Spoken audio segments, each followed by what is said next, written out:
Hi, I'm Brian Dunn, and welcome to the most important podcast ever. What makes it so important? It's not about me, it's about you. This podcast is about ordinary people doing extraordinary things, the moments of resilience, the lessons learned, and the small acts that made a big difference. From retail floors to boardrooms, we'll share the untold stories that shape lives and careers. This week, our guest is Matt Jacobs. Last week, you met his wife, Karen, and this week we have Matt. Matt, welcome. Welcome, Brian. Thank you for having me. Oh, it's a pleasure. Thank you for being here. You are our second in-studio guest. I heard someone more attractive than me was Well, the first one. I feel like I should be careful how I answer that, but yes, it's clearly true. Maybe you could take a second, introduce yourself to the audience. Sure. Hi, my name is Matt Jacobs. I have known Mr. Brian Dunn for, good Lord, 20 plus years. I'm not native to Minnesota, although I'm trying to get the long At least 20, right? At least 20, yeah. Yeah. Started actually working for Best Buy coming out of college, or coming out of almost college, I should say, to be accurate. And yeah, it's just been a journey. It's been a long journey. So. Matt's answer to one of my trivia questions. He's one of my top 5 walk-bys when we shared an office building. We would walk by and say odd things to each other. And that was always just not odd, like weird, just slightly askew. No, I think one of my favorites was walking by and I had a Carhartt jacket on, like one of those lineman jackets. Yeah. And you're just like, nice, dressing for success. I love it. So, well, I sport a Carhartt jacket now myself. So last week, those in our audience tuned in, heard Karen talk about Kate's story. Maybe you could approach this from your perspective. Sure. And so walk us through. Oh, it was early spring. I'm going to get really bad on the year. She was born in 2006, so it would be early 2007. She was roughly 11 months old, and we started noticing bruising. And we thought it was, she was falling down at daycare, and we started noticing food wouldn't necessarily stay down all the time. We really started getting worried when she started getting puffy. We started to notice, it looks like she was kind of gaining weight. Karen's probably more into the details than I am, but we started taking her to various specialists. We thought it was gastrointestinal, so they did like a test for celiac, which is a wheat gluten allergy. Mm-hmm. And as you know, with all the journeys you've been through, with your wife, sorry for your loss. Thank you. Is these specialists have calendars like the president of the United States. It's just you can never get on them, so you just constantly make an appointment, wait, go in, negative test, and we're kind of feeling like we're chasing a ghost. That is how it feels. Yeah, that is how it feels. And all you want to know is what's wrong, so you can address it. So it's like what's the problem, and how do we go after the problem? It came to a head where she was at home and she wasn't keeping food down, and Karen was nursing at the time, and she stopped eating totally, and she was very, very. And we finally called our pediatrician. Our pediatrician was nice enough to give her personal phone number, which you probably know is not something most physicians do. Yep. And we called her and we're like, I don't care what you say, we're going to take her to Mayo. She's like, tell you what, take her down to Children's, I'll call author. So we went down to Children's and they admitted us to the floor. And we had Ryan then. Ryan was 2.5. Yep. He celebrated his 3rd birthday when Kate was in the hospital. And we took her down there, they ran a bunch of tests, and finally it was diagnosed with cancer. It was a tennis ball racquetball sized mass right in the center, and it was all over her body, except for her arms, oddly enough. Except for arms, yeah. So you're a young dad. You've got a 3-year-old son. Yeah. You've got your beautiful wife, and all of a sudden you have this. I mean, what do you think? I'll probably get to this later in the journey, but I just looked at it as a problem that needed to be solved. I kind of knew if I lost it that I'm no good to anybody. So it's like, okay, what's the problem? I was just kind of like, what's the next thing I need to do? What's the next obstacle to overcome? What's the next question they ask? And just be there for my son, be there for Karen, obviously be there for Kate. As an 11-month-old going through this, I was just amazed at how calm she was. You can think that someone's in pain constantly. They're just screaming and just like a colicky baby, but she would just kind of clasp her hands like this and just kind of ride the storm. It was amazing. See how she just handled it. And to me, it was just like, okay, what's the next thing? What's the next thing? I only recall losing it once. And it was Karen was at home with Ryan, called RJ, and I was at the hospital with Kate. We just went back and forth every other night. I called my brother in Milwaukee and just absolutely just completely broke down. Just like I just wanted, I'm like, my brother's name's Mike. It's like, Mike, I'm not going to be able to walk it down the aisle and all this other stuff I'm not going to see. And I just, that was kind of the one and only time I kind of really just, and then I'm like, you got to pull your shit together. Sorry, you know, didn't believe me. And just do what you need to do to get your family through this. You know, the outcome that God has for her is what the outcome is, and you need to do whatever you can to be there for her. You wouldn't have been human if you hadn't had that moment. Yeah. Right? I mean, shit, that is not how it's supposed to go. Right. You know? So you went right to sort of problem solving mode? Is that fair? Right into problem solving mode. It's one of the things that, as you can probably attest to growing up in retail, is your day-to-day job as a problem solver. You know, you lead people and you solve problems. That is your day, and that has been my day for 36 and a half years working for Best Buy. That's amazing, by the way. Congratulations on that. How did you find,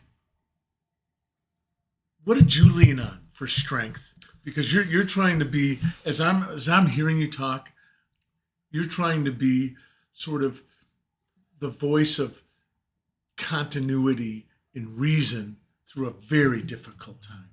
I honestly don't recall leaning on anyone. I just wanted to fill in the gaps of what Karen and Kate and RJ needed. So it's like, okay, what needs to be done? You're the person that does it.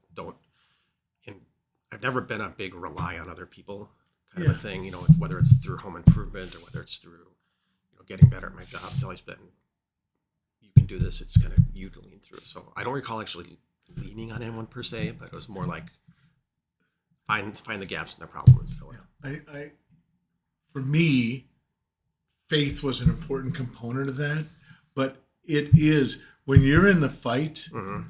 What comforted my brain was, okay, here are the next 10 things that have to happen. Yeah. I totally get it. When you and Karen and RJ and Kate went through this, did you have confidence that you were going to get a good outcome? I would say confidence would be overstating a little bit. Mm-hmm. I didn't think about the outcome. I was thinking about the journey. Yeah, that's so smart. So smart. Because if you think about the outcome, it's kind of okay. Like I say the outcome's going to be negative. I'm going to lose my daughter. Let's say that's the outcome that I get in my head. That to me that was okay. Now you're doing self-fulfilling. Right. That doesn't help anybody. There's no way to come around from that. And then you get in this spiral of, you know, being upset, hating God, blah blah blah. It's just completely unproductive. Yeah, and not only unproductive, destructive. Yeah, absolutely. So as Kate turns the corner, mm-hmm. and really, Kate was the patient, but it's the whole family that's going through this. Right. I mean, this is the whole. Even the 3-year-old knew something was wrong, and it's like I don't remember, but I feel like he was on his best behavior. But he probably wasn't. But that far back. Karen mentioned his third birthday was in the. Correct. Yep, we did his third birthday with Grandma and his aunt in Kate's hospital room. What do you tell him? I think we were pretty transparent with him. We weren't really sugarcoating it. I mean, obviously, how you explain an illness that's serious to a 3-year-old, you have to put it in terms he can understand. Yeah, right, and paint the parameters. Mm-hmm. So Kate comes through this. Mm-hmm. The family emerges on the other end of it. Halloween. Is that right? So, yep, Halloween. That's so awesome. Halloween was when she had her surgery because people are superstitious. Do you believe that? No one wanted to have surgery on Halloween, so there was all these surgical suites available. So she had to have, I'm going to get the thing wrong, but she had a catheter placed in her chest. And I didn't know this until well down our cancer journey. but there's two types of ports you get. Yeah. You get a port in the arm for injections, and you get the catheter, which goes into your neck. I didn't know that they make the decision based on the prognosis at the time. Like if they think it's going to be more serious, you get the catheter. If they think it's going to be lighter, like your stage 1, you'll get the arm thing. Yeah. So they had to take it out. And so it goes into her chest, comes up into her neck, goes in the artery, or the whatever it is up there. Yep. And they had to remove it, and it broke. So the piece that actually went into her neck went down and got lodged in her heart. Jeez. So they actually had to go in through the femoral artery in her leg and go up with the little claws of life and grab it and kind of pull it out. So that's how we spent Halloween. Wow. So that was early on. That was her final surgery. Oh, her final surgery. Yeah, it was a final surgery. Yeah. Okay. And then what I really want to get to, at some point, Kate is your normal, healthy, beautiful little girl. Yep. She always was your healthy, beautiful girl. Yep. She was dealing with the disease. Mm. So you come through that. Like, how do you put normal rules in place and expectations? I mean, do you? You do, actually, because but it's like nothing's more purposeful. Nothing's more comforting than saying, I can get back into the routine. Yeah. We can get up, we can jump, we can throw everyone in the car, we can drop them off at school, mom and dad can go to work, and you get so comforted by, thank the Lord, I can get back to my routine. It's no longer who's going to the hospital. It's no longer having my aunt drive by Punch Pizza and get me the same pizza every time I was there. Although Punch Pizza is pretty good. It is pretty good. I like the one with just, yeah, little extra sauce maybe. The routine, the routine was really comforting. And Kate, RJ was, a younger boy, but Kate's behavior when she was, that young, she was really, really an easy kid. Even through her teenage years, she was like 14 going on 26. Really? Yeah. I ran into you guys in a restaurant in Minneapolis a couple of years ago. Mm-hmm. Bar La Grasta. Yeah, one of my great Italian. Yeah. You know what? Totally recommend it. If you want to go. Yep. You got to think ahead. Yeah. You should sponsor us, BLG. You should sponsor us. I was an emotional wreck after seeing you and Karen, and then I saw Kate, and I couldn't believe it. Yeah. Just beautiful young woman. Just oh. I heard you before I saw you. Well, a lot of people say that. I'm going to try to move past that. Mm-hmm. Don't. It's one of your defining characteristics. Is Kate aware of that journey? Do you think that journey shaped Kate? Or do you think the resiliency of youth carried her right through it? She knows all about it. We've answered all of her questions. She's seen all the pictures. Oh, she had lots of questions about it? Probably more for Karen than for me. Okay. But, we never really tried to ground her in it. We made sure that she was aware of what happened. Like, here's what the scar means. Here's all the pictures. Here's what you went through. Yeah, we were touch and go, for a little bit in the early couple days. So she's fully, we never hid anything from her. Right. But to answer your second part of your question, it hasn't shaped her. I don't think there's any way it couldn't. Right. When someone's that young, even just going through it, the physical nature of what she went through shaped her. How's it changed you? We talked about this a little bit when you called me the other day. Yeah. Before we had kids, Karen, I had an issue with anger. Like things would really stupid things. I could be working on the house and I cut a board wrong and I would kind of lose it. Karen brought me a book, kind of how having to work through anger and things like that. And I remember I slowly got better over time. It took time. As Kate got through the journey, I don't remember when that really kind of went away. I mean, it never really truly goes away, but just the unrealistic nature of it went away. And I started focusing on, is this something I really need to care this much about? Right. I use a different term on the phone, but is this something I really, really need to care about? Is this something that I'm going to let affect my day? Right. And more importantly, is this something I have control of? Right. And just knowing where to get yourself wrapped up in that. Yeah. I always say that my family's journey with cancer made me a better person, made me kinder, gentler, more empathetic, And I think when you've been given a gift, and Kate's recovery was a gift. Oh, absolutely. I think it's got to be perspective altering. Mm-hmm. It really does. It's not. I don't know how it was for you. For me, it was not like a slap in the face and things change overnight. It's just the lens that which you look at things changes. Yeah. Do you know where I caught that? I caught that in myself. I had a barista at a drive up. Not the Deja Blue House of Coffee in beautiful Alexandria, but at a Starbucks. Sorry, spilled the coffee into my car, Mm-hmm. and there was a time in my life where I would have snapped I would have had a bit of a fit, Mm-hmm. and I just kind of laughed about it and said, "Well, thank goodness it was a cold drink," you know. And I said, "Yeah, this has changed me. This has changed me a little bit for the better." Yep. I think. You are a reserve police officer Yes. in Bloomington. Bloomington, Minnesota. What drove you to that? I think and I don't know how Karen kind of answered this question of kind of what she did as a result of Kate's journey, but Karen volunteered a lot. Caring Bridge, Yep. Girls on the Run. A couple of them that I'm forgetting that she's going to be mad at me because I didn't pay attention. So she spent a lot of time on several boards, and that requires a lot of just personal time and commitment. Yep. So my role at that point was, let's make sure, the kids are getting picked up. Like I said before, filled in the gaps. Because what she's doing it's admirable. The time and dedication it takes to serve on a board. Getting up in April and taking a bunch of little girls running around a track, and just the personal, dedication that takes.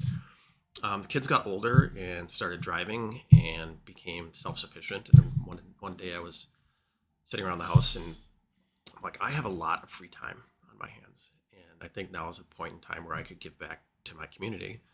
And it was December of 22, I want to say. I got an email from the reserve chief saying, hey, you showed up at one of the police department's open houses and it's something you'd be interested in. So I sent him back. I'm like, oh, send me a link. And he sent me a bunch of content, YouTube videos, stuff like that. I'm like, yeah, why not? I'll do it. It's volunteer, and if it doesn't fit, it doesn't fit. Right. So it was actually more training than I thought it would be. It was like 3 hours a week for 10 weeks, and they take you through kind of everything. There's actually a test, practicals, like handcuffing, searching, stuff like that. And they actually have you certified to be an emergency medical responder. So CPR, airways, and what great skills to have, right? Yeah, blood, applying tourniquets, showing up at accidents, stuff like that. Yeah. So I've been doing it now. It'll be 2 years. 2 years in June. I'm curious. Who was the police reserve officer of the year last year? That would be me. That's awesome. Yeah. Congratulations. That is so cool. I feel like you've been prompted a little bit there. No, I a little angel flew in. Told you? Yeah, told me that, but that's a huge deal, man. Yeah, it's nice to give back to the community. Just some context around what we do as a reserve officers. We don't do anything that would put us in a situation where we could be physically harmed. Safety is the number one thing. We always have the ability to just say, nope, that feels super suspect. We're not going to get anywhere near it. Right. So it's beyond where I... Yeah, like if we're, one of the things we do is, Bloomington has, they're going to get mad at me if they watch this, a lot of parks, let's just say. Yep. And in the summertime and then all year round, we will, after 10 o'clock at night, every single park in the city is closed. We'll go through some of the more popular ones and make sure there's not kids there burning porta potties. Yes, that happens. Vandalism, stuff like that. Setting fires on the beach and getting half naked and running into the Bush Lake. And that's bad, right? Yes, Brian, that's bad. And we'll go through and do that. And if at some point we roll up on a vehicle in a park and it's a black Escalade with windows we can't see in, and we're like, you know what, we're just not going to approach that vehicle, and we'll call a regular officer. So you'll radio that. Yeah. Because a lot of those parks, when I was a kid, kids would go there and drink beer. Yeah, there is. It got a little interesting once they started selling those THC drinks. Yeah. And you have some young people who don't know what that does to you. I bet that changes the whole nuance of that whole thing. It does, yeah. I think it's really interesting. Would you recommend to people out there interested? I would. It's there's really not anything from a restriction You need to be able to, walk, lift a reasonable amount of weight. Sometimes when, there's an ambulance call and we have someone who is a plus size adult and they may need help, lifting them in, we'll do lift assist and stuff like that. There's really not a lot of restrictions. You have to be able to drive. Yeah. You have to have a valid license. You have to pass a criminal background check, an actual legitimate criminal background check. Right. And seems reasonable. They don't. We have access to the police station like any other officer would. We drive an actual squad car. We don't drive. Do you hit the lights? Under certain circumstances, no, I can't pull anybody over. But if there's a car stop in the middle of Normandale, lights will go on. We'll come out, call it in, see how it is.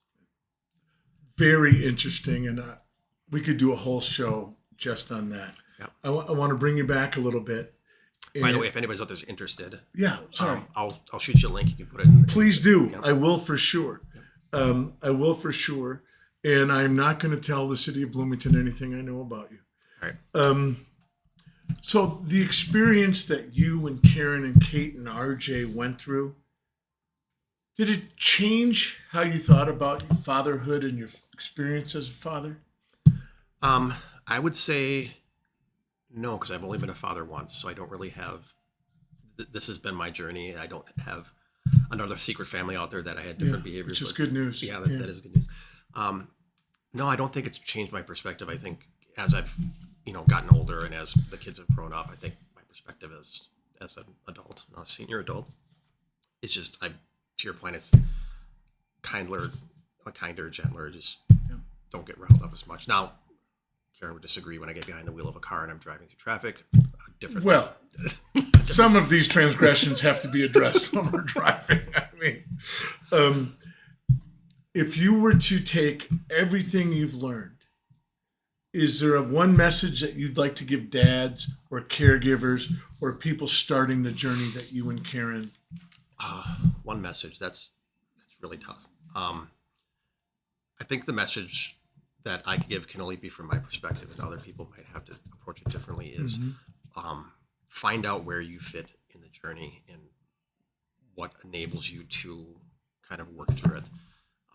Other people might be wanting to dig in and drill in and learn all the medical and make sure that they're understanding what the doctors are doing and drill in and know what's going on. That was kind of Karen's thing. She kind of did all the research. Me, it was find out where you fit in this journey and how you can bring everyone kind of through it. I think that's great counsel. I have to ask this. So Karen was on last week and talked about all her running. Mm-hmm. Does she ever bug you to get out and run? She has. So when she first started her world marathon journey, where the 5 majors, the Ep-8 world majors, she would. I wouldn't say she was on me, but you should try it. At least try it and do it. And then I started with a 5K and a 10K. I did the 10-miler, the Twin Cities 10-miler. And I pretty much stopped at a half marathon. I never really went much further than that. I tell my friends that the best thing about running is stopping. I actually am going to write that down. That's good. Yep. That's good. When she actually started seriously looking into doing all the continents, she's like, Matt, you have to run Antarctica. I said, you can't. You just can't go that far and not run. So, did you go to Antarctica? We did go to Antarctica. I know Karen ran, so you went there too. Yep, we did. Going through there. Make sure to have her tell you sometime how actually seasick she got. She mentioned that it was a rough journey. It was a rough journey down there. Yeah. She had some honest conversations with the physician about what she needed to do to get better. But no, running between 2 research stations was the half mile or half marathon. So it's been a family thing. It has, and Kate has decided, or the school told her she has to do some physical to go out for sports as a freshman, so she's going to run. That's what she picked. Well, it's certainly in her DNA. Yep. I can't thank you enough, and I just want you to know how much I admire you as a man and a father, and how much respect I have for the journey you've been on. And I am so grateful that you came in. Well, thank you, Brian. I thank you, and I am so happy to see you, brother. You too. And I'm so happy for how well the story all turned out. Awesome. I am so grateful to have an opportunity to work for you, with you, for so many years. It made some of those years, as you probably know, were a little challenging. Yep. But knowing that you had someone you could reach out to and just someone you could just yell things at in the middle of the hallway would be. You walked through it all like a pro. And Yep. just great. I want to close out by saying this. We've now heard from Karen and Matt. And I really think there's great lessons in there for all of us.